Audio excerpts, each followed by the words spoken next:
রূপ যৌবনে পরিপূর্ণ অপরূপা সুন্দরী এক মেয়ে জঙ্গলের পাশে থাকা নির্জন এক মেঠো পথ দিয়ে হেঁটে যাচ্ছে।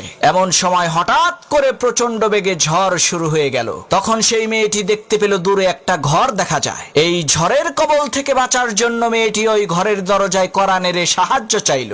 একজন টকবগে যুবক ছেলে ঘরের ভেতর থেকে দরজা খুলে সেই সুন্দরী মেয়েটাকে আশ্রয় দিল। এদিকে দিন পেরিয়ে রাত হয়ে যাচ্ছে, কিন্তু ঝড় বৃষ্টি থামার কোনো নামগন্ধ নাই। এমন সময় মেয়েটি দেখতে পেল সেই যুবক ছেলেটি তার হাতের আঙ্গুল মোমবাতির আগুনে পুড়াচ্ছে।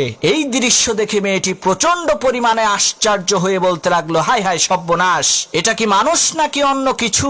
পরের দিন সেই মেয়েটি বাড়িতে যেয়ে তার বাবার কাছে সব ঘটনা খুলে বলল, কাল রাতে তার সাথে কি কি হয়েছিল। তখন সেই মেয়েটির পিতা সেই ছেলেটিকে এসে জিজ্ঞেস করলো, বাবা, গতকাল রাতে মোমবাতির আগুনে তোমার হাতের আঙ্গুল পুড়িয়েছো কেন? তখন সেই ছেলেটি বলতে লাগলো, চাচা, প্রচন্ড ঝড়ের রাতে আমার এই নির্জন ঘরের মধ্যে আপনার সুন্দরী মেয়েটাকে দেখে আমার মনের মধ্যে কুপ্রবৃত্তি চলে আসলো। তখন আমি আমার হাতকে মোমবাতির আগুনে পুড়িয়ে মনকে বোঝালাম, ওরে মন, এই দুনিয়ার সাধারণ আগুনই তো তুমি সহ্য করতে পারো না, তাহলে জাহান্নামের ওই কঠিন আগুন তুমি কিভাবে সহ্য করবা? ছেলেটির এই সততা দেখে লোকটি বলল, বাবা, একটা রাত তুমি ধৈর্য ধারণ করেছো, তার বিনিময়ে আল্লাহ রাব্বুল আলামিন সারা জীবনের জন্য আমার এই সুন্দরী মেয়েটাকে তোমার করে দিল। আজই আমি আমার এই সুন্দরী মেয়েটাকে তোমার সাথে বিয়ে দেব, কারণ তোমার মতো সৎ ব্যক্তি খুঁজে পাওয়া এই দুনিয়াতে দুষ্কর।